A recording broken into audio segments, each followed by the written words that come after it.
just want to see what I'd probably like cap out at, you know. Wanted to try to climb another day.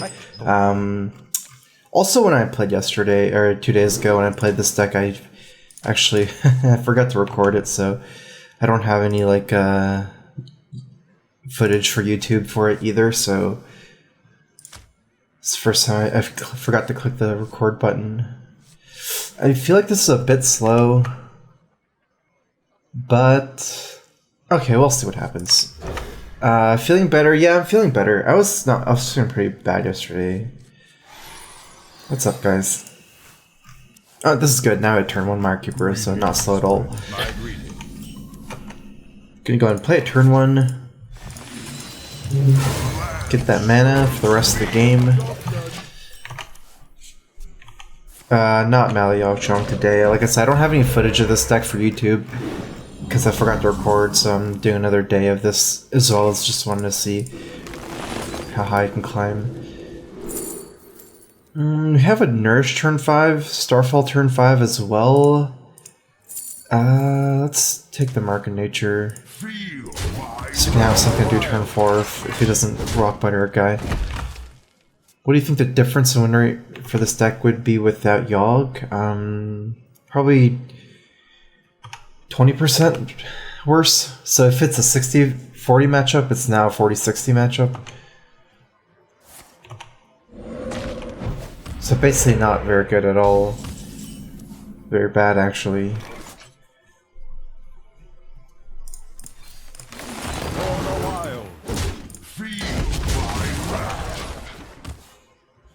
I mean, basically, I don't think you can even play a controlled Druid without Yogg, because Druid has no board clear. So, like, the deck tuning wouldn't make sense. Like with Feral Rages to heal and Moonglade Portal. How do we want to do it? So we can Nourish for mana, then go up to almost 10 mana next turn.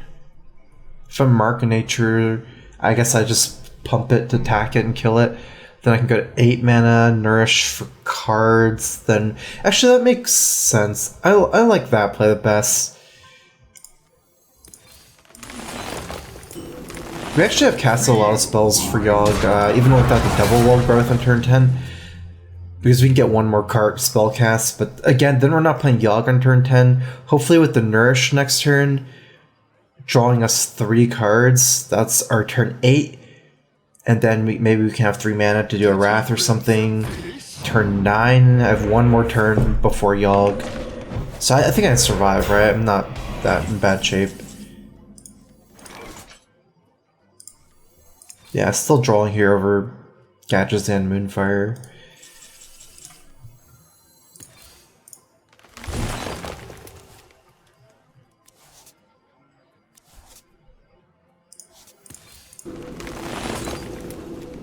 Let's go and do that. Now I might consider... we can't play Arcane Giant this turn. I could consider just Hero Power here instead of Living Roots. Play around Maelstrom Portal. Get some more value from Gadgetzan, I believe. Hey guys, I'm feeling better today. I actually just like took a shower and everything feels good right now. Yesterday I was feeling super sick, like after eating. I don't know, just like... Felt really weird. The life coach thing is funny. Definitely funny. I was watching life coach stream. The funny thing was, like, I think he was trying to demonstrate the point of like how skillless or whatever the shaman is, but then he was like trading and everything. I don't know, it was really weird. Okay, so we can snipe. I guess at this point, snipe Flame Tongue Totem. It's just I could snipe this, but let's see what we draw. I got the best deals anywhere. Let's go and get this totem. Give him 1 more card.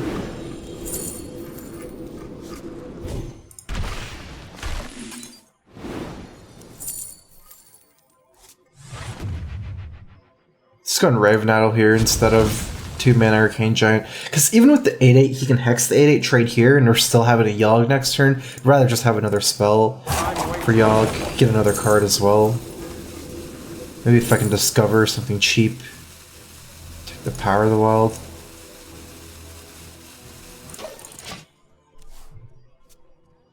I'm actually not going to play Arcane Giant, because I guess like I said, I'm pretty committed to this Yogg. Even if he doesn't have Hex, I don't know, it's like, because I have nothing to snipe Manatee Totem, then he has some taunts he can still trade here, I have no swipe in hand. I feel like then I'd be committed to not Yogging if I'm gonna kill my own Arcane Giant, so then I have like a 5-1 here, 1-1, you know, it's just like, I don't think it's good.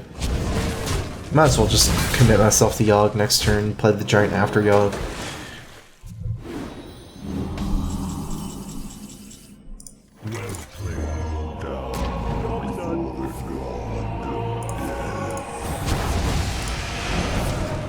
I'm pretty sure, I mean, I've cast a lot of spells. Should be mostly clear here. Uh-oh. Okay. Power on my face is scary. Good Yogg. Got a spell too. Counter spell.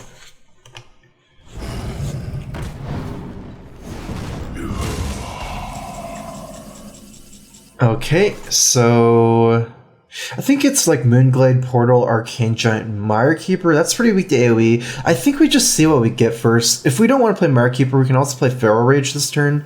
It'll just be killing this guy, not the Fire Elemental, though. Okay, so now that we got a 6/6, I don't think we're that weak to AoE. I think we just save the Feral Rage for healing, potentially. The land serves me. And just do this. I actually have even a counterspell down. Like, if this guy was weaker to AoE, like I don't know, like a 3-4 health minion here, I might consider the Feral Rage, maybe, because Lightning Storm. Does that still buff this guy? No, right? Because he didn't overload.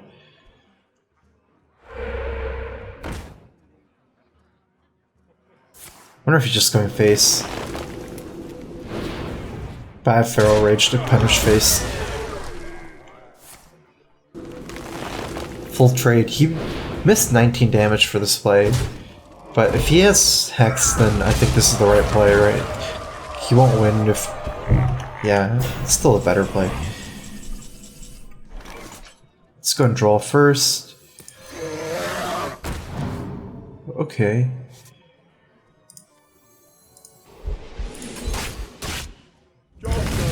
I mean, consider I'm taking 8 from Feral Rage, and Feral Rage can be used as removal later too. Did you bring some fish?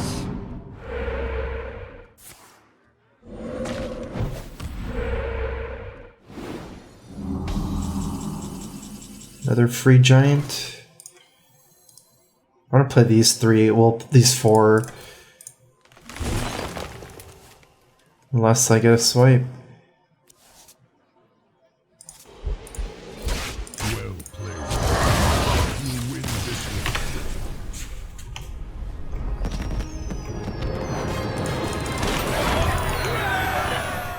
one. Did Drake draw? I don't think so. I think right now was like towards the middle of my hand.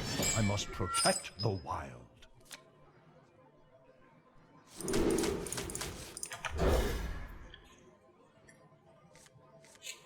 Auctioneer standard in this deck. Often only find myself mana to play Auctioneer, Living Roots, Moonfire. I mean, most matchups you don't save any spells from Malygos. It's just simply another minion in your deck.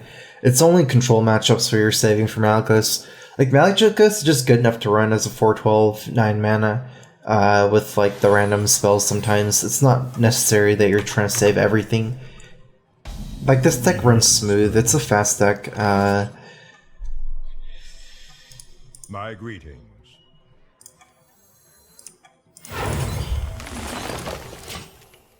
What I mean by smooth is, like, if you just say Gadgetzan and you decide to save Moonfire and Living Roots, you could just play Moonfire and Living Roots, get the value from the cards, and get other cards. It's not necessarily like you'll just get other Moonfires and Living Roots and Wraths and swipes for Malygos, right? I think we just ramp here. I wonder.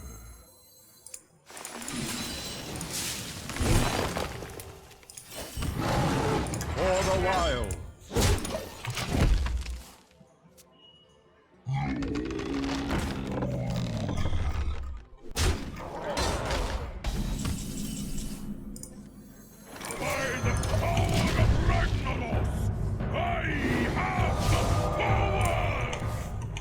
Kind of feels weird because we need the cards from Nourish, but it's slow. Hard to just do nothing that turn. And also, like, so many of our cards cycle with this deck. Nourishers, Azure Drakes, like Wraths can cycle. This can give me big cards. Draw gadgets out more mana, it's better. Okay, we're gonna start seeing what we get here. Need to kind of decide how to do this. I wonder.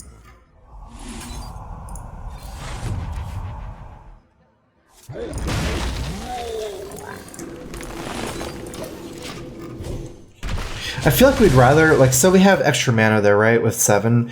I think we might as well take those Starfire over Nourish. We get 2 more cards to Nourish, but we don't get to kill this minion. And I can leave up Mana Tide, or the Flame Tongue, just Flame Tongue next turn, but I had Moonglade Portal and Feral Rage, so I wanted to be mana efficient by using the 1 mana last turn.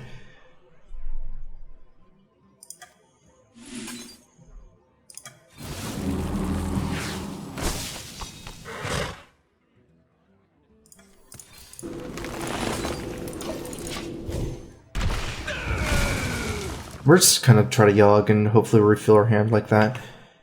Are you gonna play Exoth against him soon? I think not today. Let's see. I think it'll be maybe sometime next week. I might play it again. I'm not gonna play Malyogg Druid a lot after today.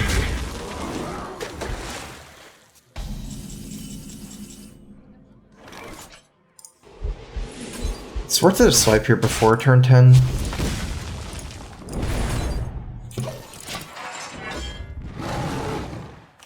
I mean, I don't really care leaving 5-4 up because I'm playing Yogg. I still play those Wrath, or the Swipe, because Swipe destroys one of his cards. Right, so it's worth it. And also gives you another spell for Yogg. I'm assuming this dies anyways. I'd rather not take the damage. It's like a 13 health swing. Actually, it's an 8 health swing.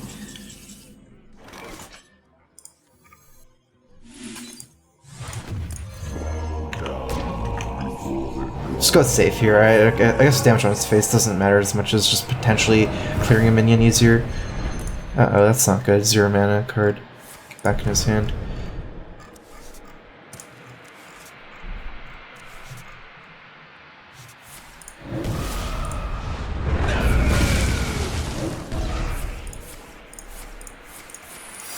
Ice block.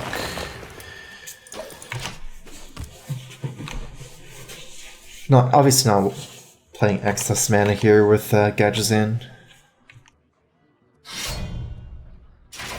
I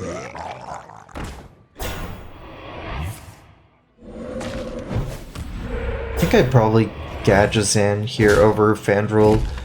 Let's see what we get. Definitely with this wild growth. I got the best deals anywhere.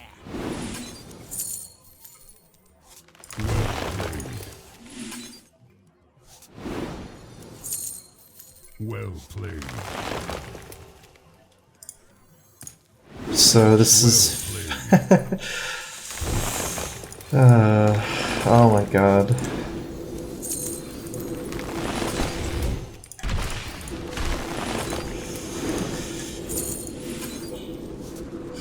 Probably not intervening here. Already at 5 cards. Doesn't really do anything other than hero power. Well played. You win this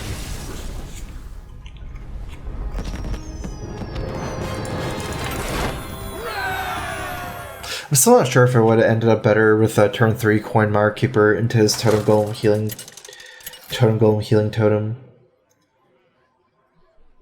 It just ended up where my play was so slow, saving coin that late. I must protect the wild.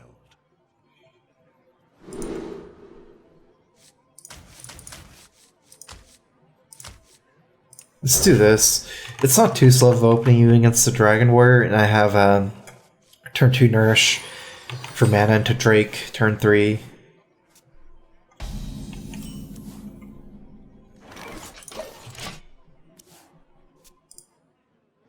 We can never innervate Fandral here, right? Because we have no Nourish next turn. If we had like 2 innervates, like I could try innervate Fandral and innervate Nourish. but it's not really happening.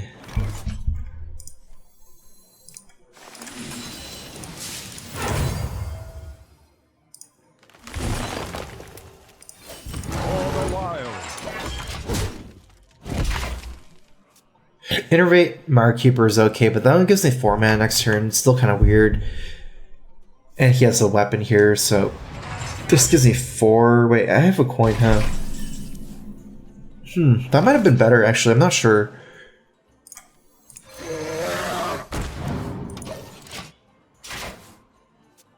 If I iterate Mirekeeper, I can coin Nourish, or coin Drake. At that point, it wouldn't be coin Nourishing.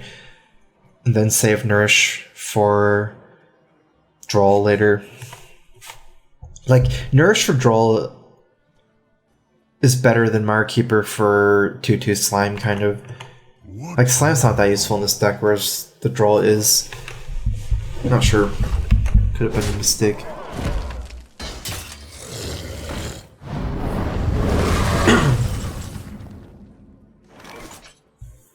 Let's go and cycle. I think it's against controller, it's a really important cycle. It kind of reminds me of like any combo deck against controller. Yeah, it's worth it. We have nothing to do these turns. It could be a really good thing to anchor us a minion as well as the spell, so we get a decent minion here. It gives us some mid-game. This is the best minion. I don't like the hero power. I don't like the Bell Cry, but I pretty much don't have a dragon. I know I have some dragons. Is it worth it to have a bigger minion or a Bookworm? Actually, let's take Bookworm. We have 2 more dragons. I would have taken a vanilla 6/5 over Bookworm, but I don't want armor up when I'm the one clearly all in on him. Like, my goal is to draw through all 30 cards by the time he gets through 15, something like that. Kind of like how Rogue attacks this matchup. If the Warrior goes through like almost as many cards as you, you won't be able to kill them because they'll have too much armor. You need to power cycle through. You can copy tank up, but you're still not going to win the fatigue. Like, this deck has way too much troll. That's why like it's not good. You just rather have the hero power that does damage.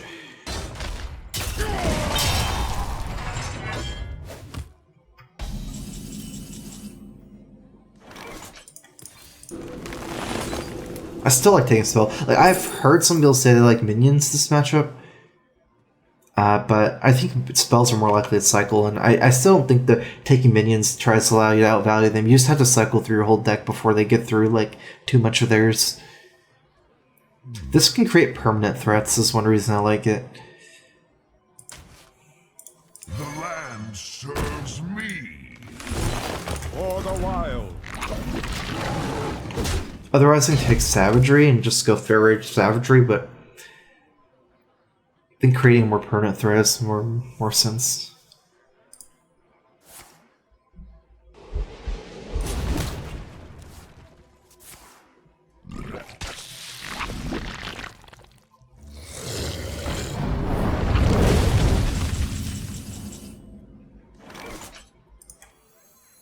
Let reading for the wild lie. I ran out of cards again. Ran a cycle.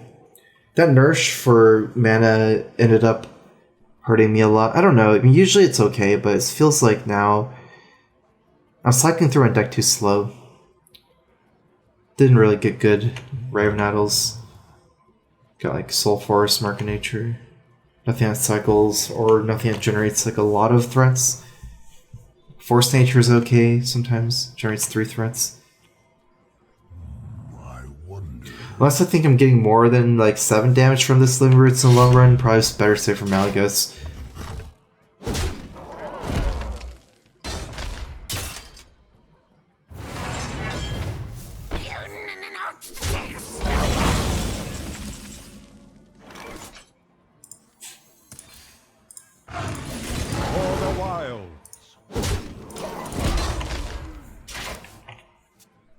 Gotta work on it over multiple turns.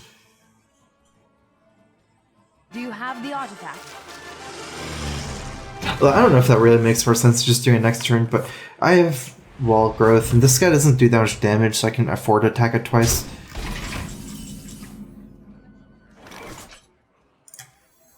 I got the best deals anywhere.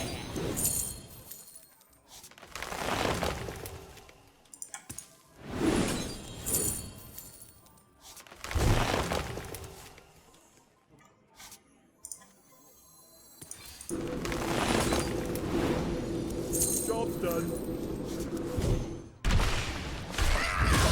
Okay, that's the draw needed. Now I have a chance this game. Very reasonable chance again, I believe. He has, what, 30-ish life? He doesn't have that many cards in his hand.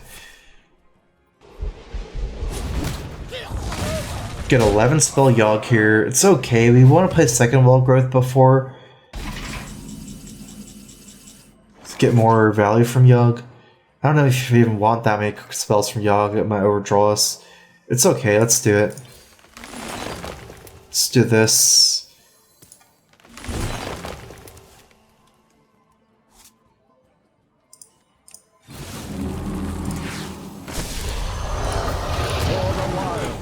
Then if he he still has to respect this board because it just does too much damage. I can bait out some removal. Like, removal hits the stuff anyways later on.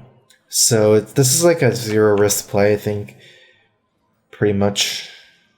I guess, wait, one thing that's kind of weird is if he plays Brawl here, and then I end up not having a Yogg next turn. If he just removes my guys, that's pretty good. But it's like, even that, I have Nourish, so I don't have the Yogg next turn.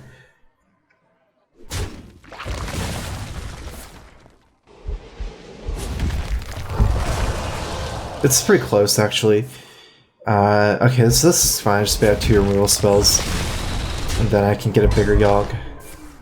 It's kind of weird if he just trades everything in, or, you know, it's just like a play that doesn't allow me Yogg next turn.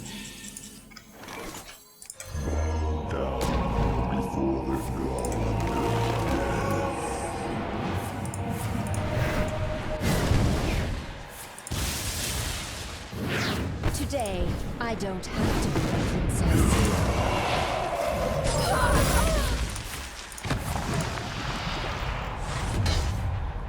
Get some face damage.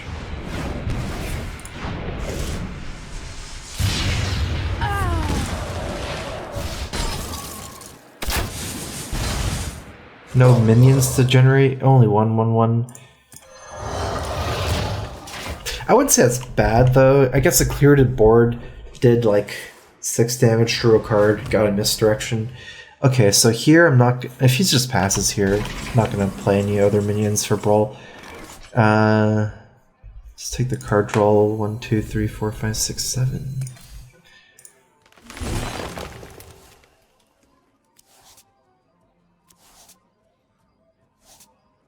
Let me do some math. So I get an Emperor. Malyogg costs 8.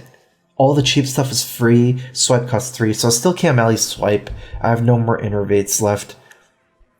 So the swipe will never be able to be comboed with Malyogg. Time waits for no one.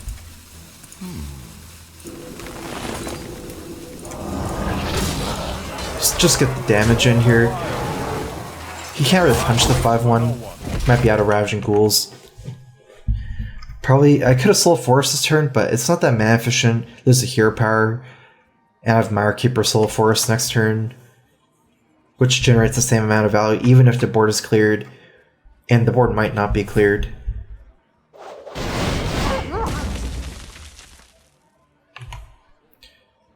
Roots and Soul Forest. I mean, that's a play, but I don't know if I like that because I'm losing, you know, a lot of Malyogg value.